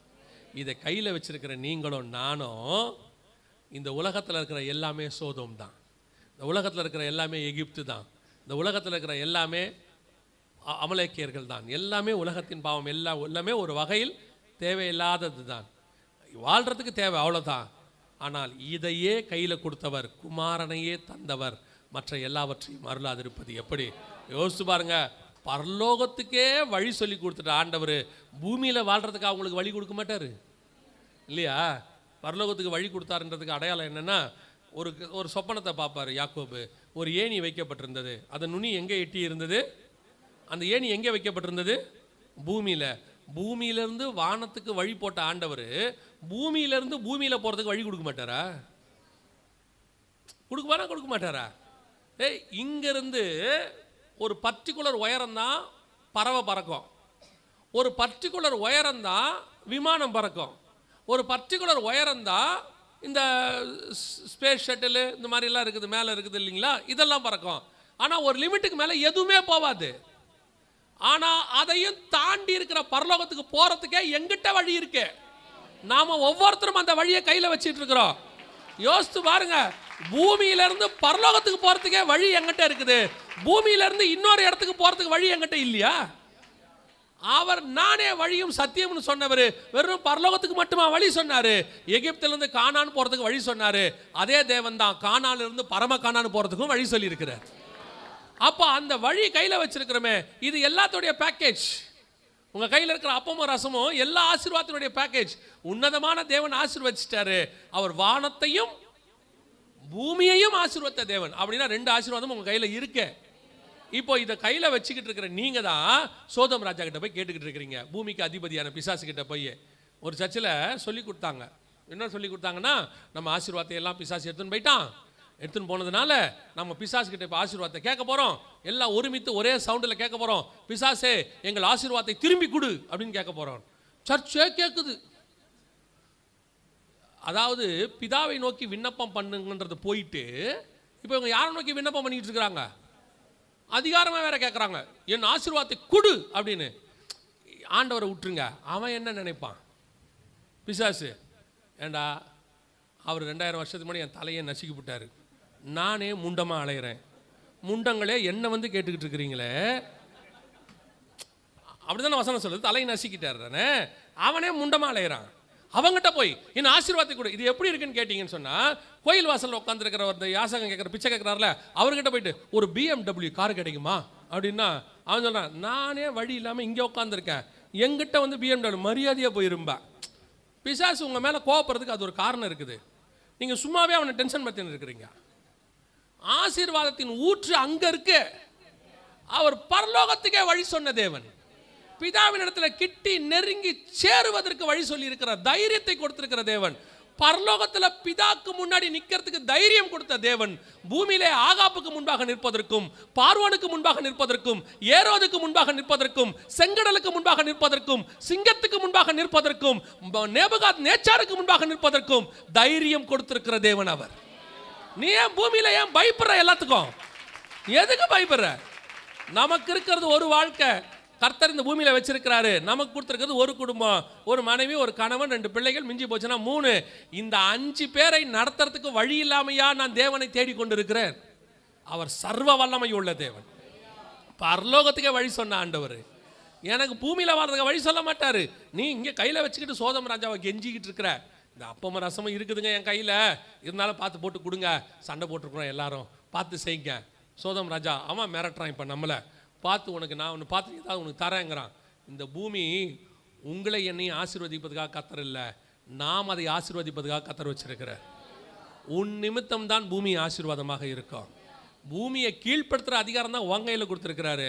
பூமியில் அடிப்பணிகிற அதிகாரத்தை கத்தர் நம்ம கையில் கொடுக்கல. அல்லேலூயா. நல்லா தெரிஞ்சுக்கொள்ளுங்க, ஆசீர்வாதம் என்பது என்ன தெரியுமா? யாருக்கும் கிடைக்காதது, பரலோகத்திற்கு வழியும் பிதாவிட்ட கிட்டி நெருங்கி சேருகிற அந்த ஆசீர்வாதத்தை கர்த்தர் என் கையிலே கொடுத்து வச்சிருக்கிறார். அல்லேலூயா. கடைசியாக ஒரு ஆசீர்வாதத்தை ஆபிரகாமுக்கு சொல்றார். நான் சொல்லிட்டு முடிச்சிடுறேன். வாசிங்க ஆதியாகமத்தின் புஸ்தகம் 22ஆம் அதிகாரம் 17வது வசனத்தை வாசிங்க. நான் உன்னை ஆசீர்வதிக்கவே ஆசீர்வதித்து உன் சந்ததியை வானத்து நட்சத்திரங்களைப் போலவும், உன் சந்ததியை வானத்து நட்சத்திரங்களைப் போலவும், கடற்கரை மணலைப் போலவும், கடற்கரை மணலைப் போலவும் பெருகவே பெருக பண்ணுவேன் என்றும், பெருகவே பெருக பண்ணுவேன் என்றும், உன் சந்ததியார் தங்கள் சத்துருக்களின் வாசல்களை சுதந்தரித்துக் கொள்ளுவார்கள் என்றும், நீ என் சொல்லுக்கு கீழ்ப்படிந்தபடியினால் உன் சந்ததிக்குள் பூமியில் உள்ள சகல ஜாதிகளும் ஆசீர்வதிக்கப்படும் என்றும் என் பேரில் ஆணையிட்டேன் என்று கர்த்தர் சொல்லுகிறார் என்றார். நல்லா கவனிங்க, அந்த வசனத்தில் அழகா சொல்றாரு. அந்த 22:17, உன் சந்ததி வானத்து நட்சத்திரங்களை போலவும் கர்த்தர் அவனை ஆசீர்வதித்து, அப்படிதானே இருக்குது. ஆசிங்க திருப்பி. உன் சந்ததியை வானத்தில் நான் உன்னை ஆசீர்வதிக்கவே ஆசீர்வதித்து, அதுக்கப்புறம் ஆண்டவர் சொல்றாரு என்ன ஆசீர்வாதம்பா? உன் சந்ததி வானத்து நட்சத்திரத்தை போலவும் கடற்கரை மணலை போலவும். இதை எப்படி எல்லாரும் எடுத்துக்கிறாங்க? வானத்து நட்சத்திரம்னா என்ன, கடற்கரை மணல்னா என்ன அப்படின்னு அதோட அர்த்தம் என்னன்னா, இந்த கடற்கரை மணல் வானத்து நட்சத்திரம்னா 2 சந்ததி, 2 விதமான சந்ததி. ஒன்று வானத்துக்குரிய சந்ததி, இன்னொன்று பூமிக்குரிய சந்ததி. இதுல இந்த 2 சந்ததியில கர்த்தர் பிரதானமா சொன்னது என்ன அப்படின்னு கேட்டீங்கன்னா, ஆதியாகமம் 15:5 வாசிங்க. அவர் அவனை வெளியே அழைத்து, நீ வானத்தை அண்ணாந்து பார், நட்சத்திரங்களை எண்ண உன்னாலே கூடுமானால் அவைகளை எண்ணு என்று சொல்லி, பின்பு அவனை நோக்கி உன் சந்ததி இவ்வண்ணமாய் இருக்கும் என்றார். அப்ப வானத்தின் நட்சத்திரம் என்பது ஒரு சந்ததி தனி, அந்த இடத்துல கடற்கரை மணல் இல்லை. அதை உன்னால் என்ன கூடுமானால் எண்ணு, உன்னால என்ன முடியாதுன்னு அர்த்தம். சரி, அப்ப எண்ண முடியாத ஒரு ஆசீர்வாதமான சந்ததி ஆபிரகாமுக்கு இருக்கு. நான் உன்னை ஆசீர்வதிக்கவே ஆசீர்வதித்து உன் சந்ததி வானத்து நட்சத்திரத்தை போல. அப்ப எண்ணவே முடியாத ஒரு சந்ததி இருக்கு. அது எந்த சந்ததி?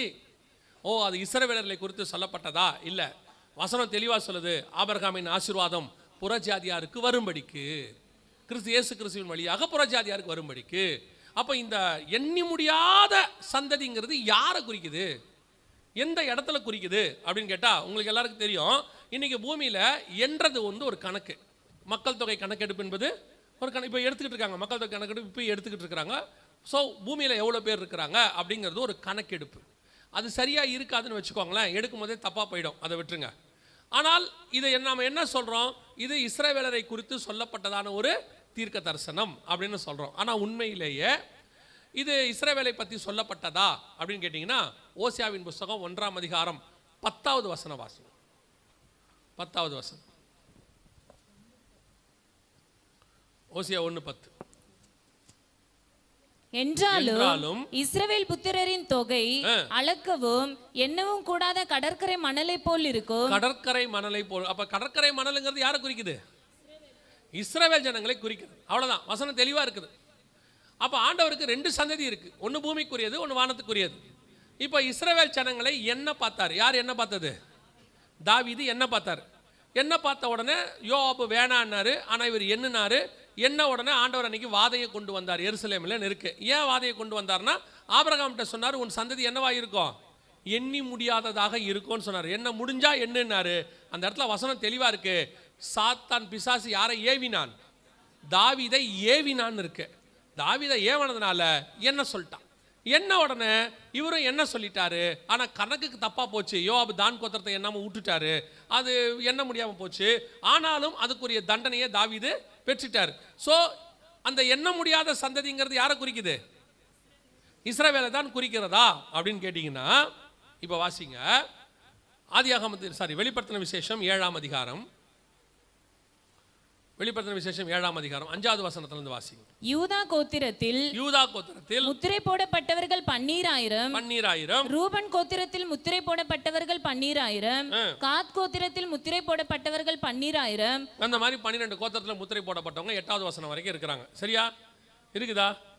அப்போ கடைசியா ஆயுதவச அரசாட்சிக்கு முன்னாடி நுழையறதுக்கு முன்னாடி பூமியில் இருக்க போகிற இஸ்ரவேல் கோத்திரத்தினுடைய எத்தனை பேர் இருக்க போறாங்கன்ற எண்ணிக்கை அங்க இருக்கு. இருக்கா இல்லையா? இருக்குதானே? அப்ப அதை எண்ணியாச்சா இல்லையா? கணக்குல இருக்கா இல்லையா? கரெக்டா கணக்கு கொடுத்துட்டாரு. ஒவ்வொன்றுலையும் 12,000 சொல்லிட்டாரு. ஸோ 1,44,000 பேர் பூமியில இருக்க போறாங்க. ஆயிரவர் அரசாட்சியில தேவன் இவங்களை ஆளுகை செய்ய போறாரு. இவர்களை 1000 வருஷம் ஒரு ஆளுகை செய்ய போறாரு. அதான் அங்க இருக்கு. Right, okay, fine.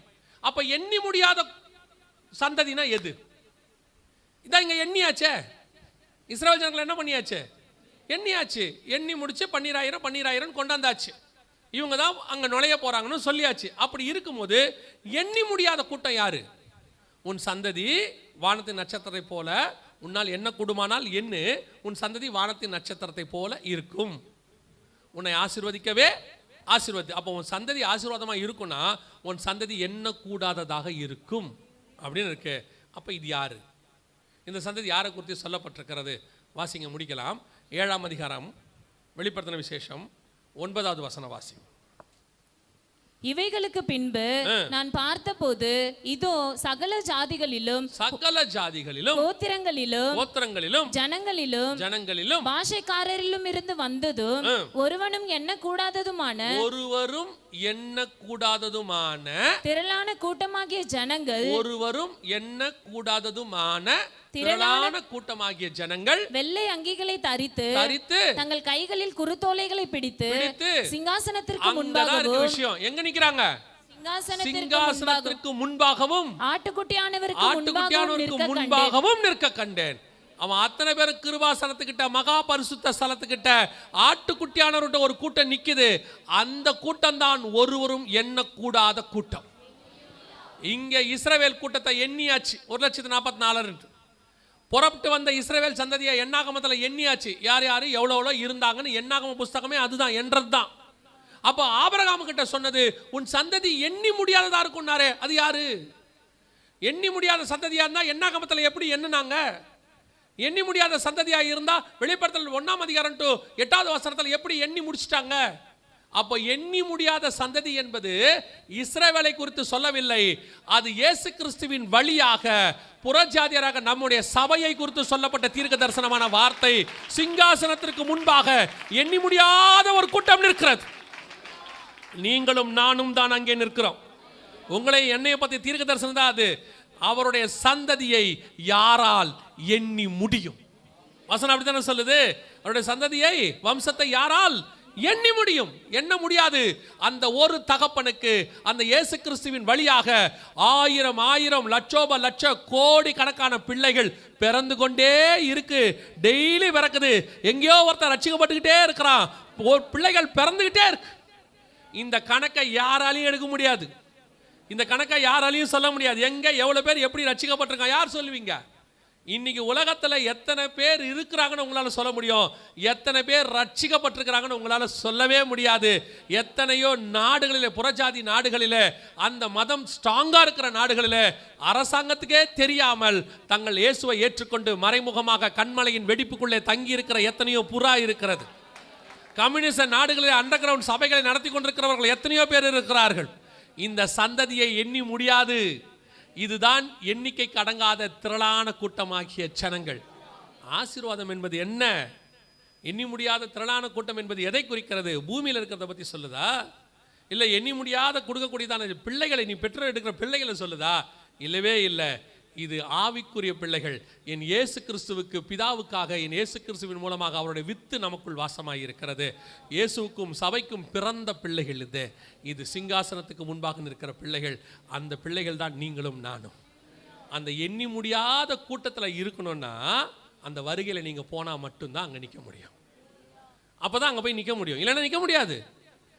ஏன்னா இவங்க எங்கே நிற்கிறாங்க? அந்த எண்ணி முடியாத கூட்டம் எங்கே நிற்கிறாங்க? சிங்காசனத்திற்கு முன்பாகவும் ஆட்டுக்குட்டியானவருக்கு முன்பாகவும் நிற்க கண்டேன். அப்படின்னா நீங்களும் நானும் மகா பரிசுத்த ஸ்தலத்துக்குள் பிரவேசித்து வெள்ளை அங்கிகளை தரித்து கொண்டு கைகளிலே குருத்தோலைகளை பிடித்துக்கொண்டு லட்சோப லட்ச கோடிக்கணக்கான தூதர்களுக்கு நடுவில் அந்த தூதர்களை கூட எண்ணிடுவாங்க போல நம்மளை எண்ண முடியாது. ஏண்டா இது என்னவே முடியாதுயா. ஏன்? ஏற்கனவே கிறிஸ்துவுக்குள் மரித்தவர்கள் எத்தனை பேரும் தெரியாது. பின்பு உயிரோடு இருக்கிறவங்க இப்பவும் எத்தனை பேர் தெரியாது. அவன் உயிர்த்து உள்ளே நுழையிறான், இவன் உயிரோடு இருக்கிறவனும் உள்ளே நுழையிறான். அத்தனை பேரும் உள்ளே நுழைய போறாங்க பாருங்க. பரலோகத்தில் தூதனே பார்க்க போறான். என்னடா நம்மளை விட பெரிய கூட்டம் ஒன்று உள்ளே வந்துகிட்டு இருக்கு. இவங்கெல்லாம் எப்படா பிறந்திய, எப்படா உருவாக்குனார் உங்களை? அதெல்லாம் உலக தோற்றம் முதல் நாங்கள்லாம் முன்குறிக்கப்பட்டு ஆபிரகாமாலே ஆசீர்வாதத்தை பெற்று இயேசு கிறிஸ்துவினாலே நாங்கள் பரலோகத்துக்கு நியமிக்கப்பட்டவர்கள். நாங்க அங்க நிக்கிற கூட்டம். இன்னைக்கு ஒரு கூட்டம் சொல்லுது, நாம இன்னைக்கு அமெரிக்கால போய் ஊழியம் பண்ணலாமா, நியூசிலாந்துல ஊழியம் பண்ணலாமா, ஆஸ்திரேலியால உள்ள பண்ணலாம், அதுல ஒரு ஆசீர்வாதம். அதை சொல்றாங்க. அமெரிக்காவில் போய் நான் ஊழியம் பண்றதுக்கு தப்பே இல்லை. ஆனா எந்த இடத்துல எங்க நீ ஒயிட் ஹவுஸ்ல கூட போய் நில்லு, அது ஆசீர்வாதம் இல்லை. நீ போய் பார்லிமெண்ட்ல நில்லு, ஆசீர்வாதம் இல்லை. நீங்க போய் எலியா ஆகாப்புக்கு முன்பதாக நிக்கிறது என்னைக்கு அது ஆசீர்வாதமா பேசியிருக்கிறானா? இஸ்ரவேல் ராஜாவே என்னை பார்க்க வந்தார் தெரியுமா? யூடியூப்ல சாட்சி போட்டுருவான். என்னை பார்க்க வந்த இஸ்ரவேல் ராஜா, நம்முடைய சகோதரரை பார்க்க வேண்டும் என்று ராஜா ஆசைப்பட்டார். போட்டுருவான். இன்னைக்கு நாகமான் வந்தா இன்னைக்கு என்ன ஆயிருக்கும்? சிரியா தேசத்து தளபதி நம்மை பார்க்கும்படி வந்தார். நம்முடைய சகோதரரை அவர் சந்தித்த போது ஒரு போட்டோ, நம்முடைய சகோதரர் அவருக்காக ஜெபித்த போது தலைமையில் ஒரு கை, நம்முடைய சகோதரரை பார்த்து அவர் கண்ணீர் விட்ட போது, நாளை காலையில் நாகமானின் ஸ்பெஷல் சாட்சி. அவன் சொன்னா, ஐயா ஆசீர்வாதம் எடுத்துட்டு போடா, உங்கள் ஊருக்கு எடுத்துன்னு போய் எல்லாத்தையும் இல்லை ஏதாவது எடுத்துன்னு போடா, ஒன்றுத்தையும் எடுத்துன்னு உள்ள வராத போடா. ஆண்டவர் சொல்கிறாரு, போய் ஆகாப்புக்கு உன்னை காண்பி. எலியா சொல்கிறான், போய் ஆகாப்பை வர சொன்னு சொல்லு. உபதியா சொல்கிறான், ஆகாப்பை வர சொல்லுவா? ராஜாவியா? நான் தான் சொன்னேன்னு சொல்லுப்போ. உடனே உபதியா இப்படி சொல்கிறான் பாருங்க. உபதியா அழகாக சொல்லுவான், நீங்கள் சொல்லிட்டு நீங்கள் பண்ணி எங்கேயாவது போயிடுவீங்க. இப்போ பாருங்களேன், நான் போய் சொன்னால் ராஜா என்ன உதப்பாருன்னு அவன் சொல்லலை. எலியா வர சொன்னார்னு உங்களை சொன்னார்னு எலியா சொன்னா நீ வந்து ஒரு எங்கிட்ட வர சொல்றியா? நீ அப்படி தானே இருக்கும். இவன் எப்படி சொல்கிறான் பாருங்க, நான் சொல்லுவேன் அந்தாலும் வருவான், ஆண்டவர் உங்களை எங்கேயாவது கூப்பிட்டு போயிடுவார், நான் மாட்டிப்பேன், என்ன பண்ணலாம்? அதெல்லாம் போக மாட்டேன், அந்தாலும் வர சொல்லு. இவன் போய் தைரியமாக சொல்லிட்டான் பாருங்க, உபதியா உங்களை எலியா கூப்பிட்றாரு, வர சொன்னார். ஒரு நாட்டோடைய ராஜா கூப்பிட்டாரு வான்னு. ஆகாப்பு ரதத்தை போட்டு வந்து நிற்கிறான். யோசிச்சு பாருங்க. இது இங்க இந்த சிச்சுவேஷன் மட்டும் நமக்கு இருந்தா இன்னும் நம்ம என்ன பண்ணிருப்போம்? என்னை சந்திக்க வந்த இந்த தேசத்தின் ராஜா, வாசலில் பார்க் பண்ணப்பட்டிருந்த அவருடைய ரதம், இது அவருடைய கோவேறு, மிக முக்கியமான ஒரு குதிரை. ராஜாவும் சகோதரரும் டிஸ்கஷன் பண்ணி கொண்டிருந்த போது யூடியூப்பில் வந்துக்கிட்டே இருக்கோம் லைக்ஸ். அவன் சொன்னான், சீக்கிரமாக வண்டி எடுத்துகிட்டு ஓடி போயிருந்தான். என்ன சொல்கிறீங்க, மழை வரப்போகுது? நிஜமாக சொல்கிறேன், சீக்கிரம் ரத்தத்தை பூட்டிட்டு வீட்டுக்கு போயிரு, பயங்கரமான மழை வரப்போகுதுன்னா. அந்த பையில இவன் சொல்கிறதெல்லாம் கேட்குறான் பாருங்க. இல்லை, ஏரோது சொல்கிறாப்புல, நான் இயேசுவை பார்க்கணுன்னு எனக்கு ஆசையாக இருக்குது, வர முடியாதுன்னு போய் சொல்கிறாங்கிறார். நம்மளாக இருந்தால் ஏரோதா கூப்பிட்டாரு, தான் வந்துட்டேன். எப்போ வர சொன்னார்? 7 மணிக்கு. 6:45 அவர் வீட்டு வாசலில் இருப்பேன்னு சொல்லுங்க. ஐயா பர்ஃபெக்ட் டைமிங்கு, 6:45 இருப்பேன். ஏசு சொல்கிறார், வர முடியாதுன்னு போய் நரிக்கிட்ட சொல்கிறேன். ஏன்? ஏரோதுக்கு முன்பதாக நிற்பது எனக்கு ஆசீர்வாதம் அல்ல, ஆகாப்புக்கு முன்பாக நிற்பது என்னுடைய உண்மையான ஆசீர்வாதம் அல்ல, நான் நாகமானுக்கு முன்பாக நிற்பதும் ஆசீர்வாதம் அல்ல, அவர்கள் வந்து எனக்கு முன்பாக நிற்கிறதும் எனக்கு ஆசீர்வாதம் அல்ல, நான் சர்வ வல்லமையுள்ள தேவனுக்கு முன்பாக நிற்க போகிறேன், அந்த கூட்டத்தில் நானும் இருக்க போகிறேன். கர்த்தர் எனக்கு அப்படிப்பட்ட ஆசீர்வாதத்தை வச்சிருக்கிறார். அதை தான் உன் ஃபோக்கஸ் இருக்கணும். அந்த மைக்ரோசாஃப்டில் வேலை கிடைச்சா நல்லது, அதில் வேலை கிடைச்சா நல்லது, அமெரிக்காவில் கிடைச்சா நல்லது, கனடாவில் கிடைச்சா நல்லது, மாதம் இத்தனை லட்சம் எத்தனை லட்சம் சம்பாதி, உன் முடிவு சிங்காசனத்துக்கு முன்பாகவா இல்லை நரகத்தில் பாதாளத்தில் போய் நிற்க போறியா? இங்கே நிற்கிறத பெருமையாக நினைக்காதீங்க, சந்தோஷமாக வச்சுக்கோங்க. பரவாயில்ல, யாருக்கும் கிடைக்காது, கர்த்தர் எனக்கு கொடுத்துருக்கிறார், சோத்திரம், பிரைஸ் தலார். நான் எத்தனை பேருக்கு முன்பாக நின்னா என்ன, நான் ஒரு நாள் போய் என் தேவனுக்கு முன்பாக நிற்க போகிறேன். அதுதான் உண்மையிலே ஆசீர்வாதம். அதான் ஆண்டவர் சொல்கிறாரு, உன் சந்ததி எண்ணி முடியாததாக இருக்கும், சிங்காசனத்துக்கு முன்பாக நிற்கும். இஸ்ரவேல் சந்ததியை கூட எண்ண முடிஞ்சிச்சு, ஆனால் நம்முடைய சந்ததியை, கிறிஸ்துவின் வழியாக பிறந்த நம்மை ஒரு நாளும் எண்ணி முடியாது. இது கோடான கோடி ஜனங்களாக போய் நிற்க போகிறோம். அல்லேலூயா. இதுதான் கர்த்தர் ஆபிரகாமுக்கு கொடுத்த ஆசீர்வாதம். அது இயேசு கிறிஸ்துவின் வழியாக நமக்கு தான் வந்திருக்கிறது. இந்த ஆசீர்வாதத்தை வாஞ்சிங்க, இதை விரும்புங்க. இந்த பூமிக்குரியதையே யோசிக்காதீங்க, இது எல்லாம் தானாகவே வரும். இதையெல்லாம் செய்தா இயேசு மற்றதெல்லாம் தராமையாக விட்டுட்டாரு. எதை பற்றியும் கவலைப்படாதீங்கன்னு அப்போஸ்தலர்கள் சொன்னார். அதே தான் நம்மகிட்டையும் சொல்கிறாரு, கவலைப்படாதீங்க. புஷ்பத்தையே உடுத்து விற்கிறவர் நமக்கு தரமாட்டாரா? குருவிக்கு போஷிக்கிறவர் நமக்கு தரமாட்டாரா? ஆண்டவர் அதை விட அதிகமாகவே நம்மை போஷிக்க வல்லமை உள்ளவர். என்னுடைய வாஞ்சையெல்லாம் அது, என்னுடைய விருப்பம் எல்லாம் அது. அந்த ஆசீர்வாதத்தை நோக்கி ஓடுவேன், உன் பேரை பெருமைப்படுத்துவேன் என்றார். இங்கே அல்ல, ஆண்டவர் பரலோகத்தில் பிதாவுக்கு முன்பாக என் பேரை சொல்ல போகிறார். ரெண்டாவதாக, எனக்கு ஒரு மிகப்பெரிய ஆசீர்வாதத்தை கர்த்தர் என் கையில் கொடுத்திருக்கிறார். அது பரலோகத்திற்கு வழியும் என் பிதாவின் இடத்துல கிட்டி நெருங்கி சேருகிறதுமான அந்த இரத்தத்தை என் கையில் கொடுத்திருக்கிறார். கடைசியாக, எண்ணி முடியாத அவருடைய சந்ததியில் என்னையும் ஒருவனாய் மாற்றி சிங்காசனத்துக்கு முன்பாக நிற்க வைத்திருக்கிறார். அல்லேலூயா. நாம் ஜெபிக்க போகிறோம். எல்லாரும் எழுந்திருக்கலாமா? நாம் தேவ சமூகத்தில் ஒரு 5 நிமிஷம் எல்லாம் கண்களை மூடுவோம். இதுதான் உண்மையிலேயே மெய்யான ஆசீர்வாதம். இதுதான் மெய்யான ஆசீர்வாதம், ஆபிரகாமுடைய ஆசீர்வாதம். யாக்கோபுக்கு தனியாக ஆசீர்வாதங்கள் உண்டு, ஈசாக்குக்கும் அதே போல் ஆசீர்வாதங்கள் உண்டு. இது ஆபிரகாமின் ஆசீர்வாதங்கள். நாம் ஆபிரகாமின் ஆசீர்வாதத்தை விரும்புகிறோம். நான் வேணான்னு சொல்லலை, ஆசீர்வாதத்தை அதிகமாய் விரும்புகிறவன் நான். ஆனால் எது ஆசீர்வாதம் என்பதை தெரிந்து விரும்ப வேண்டும். அழிந்து போகிறதை நீங்கள் கண்கள் காணுகிறதை, ஏன்னா வசனம் தெளிவாக சொல்லுது, உன் கண் காணுகிற எல்லாம் அநித்தியமானவைகள், காணாதவைகளோ நித்தியமானவைகள். என்னுடைய வாஞ்சை எல்லாம் நித்தியமானதாக இருக்கணும். அநித்தியமானதுக்கு பின்னாடி ஓடக்கூடாது, அழிகிறதை வாஞ்சிக்க கூடாது.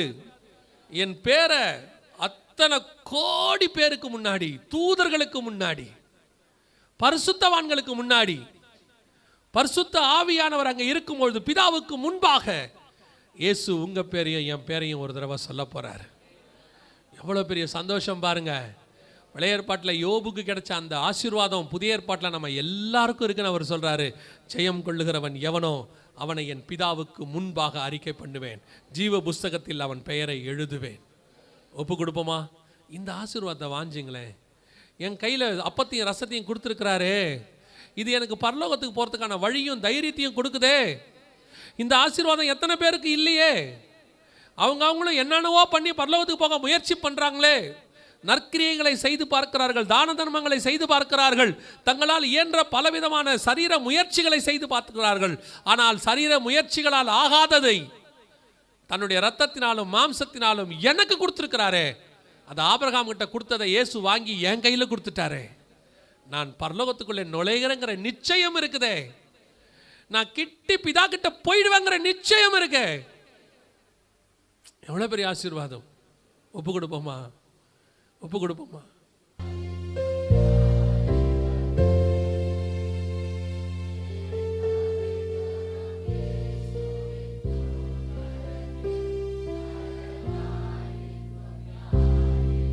அது வேற யாரும் இல்லை, உங்களையும் என்னையும் பற்றினதான தீர்க்க தரிசனமான வார்த்தை தான் அது. தனிமையோ வறுமையோ இல்லாமையோ கஷ்டமோ கண்ணீரோ போராட்டமோ உபத்திரவமோ பாடுகளோ மரணமோ எதுவும் கிறிஸ்துவின் அன்பை விட்டு என்னை பிரிக்காது. காரணம், நான் அவருக்கு பிறந்தவன், நான் அவருடைய வித்து எனக்குள் வாசமாயிருக்கிறது. நான் சிங்காசனத்திற்கு முன்பாக நிற்கும்படி அழைக்கப்பட்டவன், வெள்ளை அங்கிகை தரித்து கொள்ளும்படி கொடுக்கப்பட்டவன். நான் கர்த்தரை இரவும் பகலும் சிநேகிக்கிறவன், நேசிக்கிறவன், அங்கே அவரை பார்க்கிறவன். பகலில் வெயிலாகிலும் இரவில் நிலவாகிலும் சேதப்படுத்தாது. ஆட்டுக்குட்டியானவர் தாமே ஜீவ தண்ணீர் அண்டைக்கு அவர்களை நடத்துவார், அவர்கள் கண்ணீர் யாவையும் துடைப்பார். அல்லேலூயா, அல்லேலூயா. ஒப்பு கொடுப்போமா? அந்த அந்த இடத்துல நிற்கணுங்க. அதுதான் என் வாஞ்சையா இருக்கணும். நீ இந்த பூமிக்குரியதை நேசிக்காத, எதிர்பார்க்காத, வாஞ்சிக்காத. இதெல்லாம் தானா வந்துடும். இதெல்லாம் ஒண்ணுமே இல்லை, சும்மா ஆண்டவர் பார்வைக்கு ஒண்ணுமில்லாத தூசு இது. அவர் சொல்றாரு, நான் கேட்டால் ஒரு லேகியோனுக்கு அதிகமான தூதர்களை பிதா அனுப்ப மாட்டாரா? நான் நினைச்சா வானத்துல இருந்து மன்னாவை 40 வருஷம் தரமாட்டேனா? நான் நினைச்சா வானத்துல இருந்து அக்கினியை இறங்கி பட்சிக்க மாட்டேனா? என் கை குறுகி போனதோ?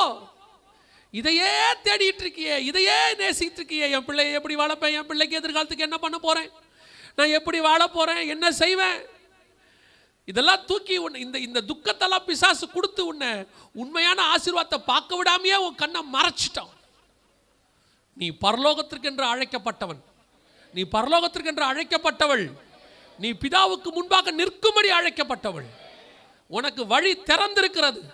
கிட்ட போறதுக்கு தைரியமான உடன்படிக்கை உன் கையில் இருக்கிறது. நீ கிட்ட போனினா இயேசு உன் பேரை பிதா கிட்ட சொல்லுவாரு. இவன் யார் தெரியுமா?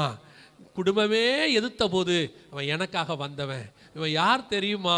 நல்லா பார்த்துட்டு இருந்த வேலையை விட்டுட்டு எனக்காக கஷ்டப்படுறதுக்கு இந்த ஊழியத்துக்காக வந்தவன். இவன் யார் தெரியுமா?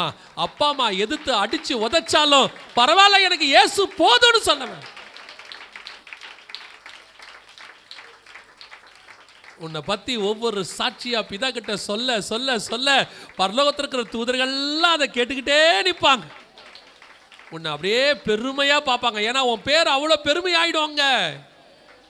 சார், நாமெல்லாம் பரலோகத்தில் இரவும் பகலும் தூச்சிக்கிட்டு இருக்கிறோம். இவனை பாருங்க, அந்த பூமியில இயேசுக்காக எவ்வளோ பாடு சகிச்சிருக்கிறா, எவ்வளோ அடி வாங்கியிருக்கிறா, புருஷங்கிட்ட எவ்வளவு அடி வாங்கியிருக்கிறா, சர்ச்சுக்கு போறதுக்கு அடி வாங்கிட்டு சர்ச்சுக்கு சந்தோஷமா வந்திருக்கிறா. இந்த பையனை பாருங்க, வாலிப பிராயத்தில் அங்கே சுற்றலாம் இங்கே சுற்றலாம் என்னென்னவோ பண்ணலாம், ஆனால் சர்ச்சில் உட்காந்து பாயை போட்டுக்கிட்டு க்ளீன் பண்ணிக்கிட்டு இருக்கிறான். உன்னை பற்றி அப்படியே பிதா கிட்ட ஒன்றொன்னா சொல்லுவார். அப்படி நீ உள்ளே போகும்போது பரலோகம் என்ன செய்யும் தெரியுமா? நீ போய் நிற்கும் போது இந்த உலகத்தில் உன்னை பற்றி பொய் சொன்னவங்க, உன்னை பற்றி அக்கிரமாக பேசினவங்க, இல்லாததை சொன்னவங்க, தூத்தி திரிஞ்சவங்க, உன்னுடைய சொத்துக்களை எடுத்துக்கிட்டவங்க, உன்னை எல்லாம் உன்னை பற்றி கேவலமாக பேசினவங்க, அத்தனை பேர் சொன்னது நீ சகிச்சுக்கிட்டேங்கிறத அப்படியே மாற்றி பெருமையாக சொல்லுவார். இவன் எவ்வளோ நல்லவன் தெரியுமா, எவ்வளோ பேசினாலும் எல்லாத்தையும் வாங்கிட்டு அவ பேரை சந்திச்சுக்கிட்டு எனக்காக சாட்சியாக பூமியில் இவன் நின்னான் தெரியுமா அப்படின்னு சொல்லி நீ பறந்து உள்ளே போகும்போது பரலோகம் உன்னை பூரித்து வரவேற்கும். பிதா உன்னை பார்த்து சொல்வார், உண்மையும் முத்தமும் உள்ள ஒரு ஜீவ சாட்சி உள்ளே நுழைகிறது. Praise you God. Praise you Jesus. நம்ம ஆரம்பம் எப்படி வேணாலும் இருந்திருக்கலாங்க, ஆனால் நம்ம முடிவு இப்படித்தான் இருக்கணும். நம்ம முடிவு இப்படித்தான் இருக்கணும். ஆரம்பம் எங்க எப்படி குப்பையில் ஆரம்பிச்சோமோ அது போட்டோம், ஆனால் முடிவு என் தகப்பனுக்கு முன்னாடி போய் தான் முடியணும். அங்கத்தான் என்னுடைய கடைசி இளைப்பாறுதல் ஆரம்பிக்கணும். அந்த வாஞ்ச, அந்த விருப்பம், வைராக்கியம் வரணும். அப்படி ஜெபிக்கிறவங்களாம் கரங்களை ஆண்டவருக்கு நேராக உயர்த்தி சந்தோஷமாக சொல்லுங்கள், ஆண்டவரே என் முடிவு அப்படி இருக்கணும், ஆண்டவரே உங்ககிட்ட வந்து தான் என் இளைப்பாறுதலே ஆரம்பிக்கணும்ப்பா. சர்வ வல்லமையுள்ள எங்கள் தகப்பனே, இந்த அருமையான காலை வேளைக்காய் ஸ்தோத்திரம். மகிமையுள்ள கரத்தில் எங்களை தாழ்த்துகிறோம். பறந்து புறா போல் நாங்கள் சீக்கிரத்தில் உம்மிடத்தில் சிறகடித்து வர கிருபை பாராட்டுங்கப்பா. எங்கள் உலகத்தில் கொடுக்கப்பட்ட வேலையை முடிச்சுட்டு ஆண்டவரே உமக்கு முன்பாக வந்து உட்கார்ந்து உம்முடைய வசனத்தை கேட்க, உங்கள் வாயின் வார்த்தைகளை கேட்க, ஆராதனையிலே பங்கு கொள்ள, ஆண்டவரே உன் பேர் நீர் பேரை பெருமைப்படுத்துகிறத கேட்க, ஜீவ புஸ்தகத்தில் எங்கள் பேரை பார்க்க, ஆயிரம் பரிசுத்தவான்களுக்கு முன்னாடி நிற்க, ஆண்டவரே தூதர்கள் மத்தியில் எங்களையும் நிற்க வச்சு நீர் அழகு பார்க்க போகிற தயவுக்காக ஸ்தோத்திரம். எங்களை அப்படி கொண்டு போய் சேர்க்க போகிற தயவுக்காய் நன்றி.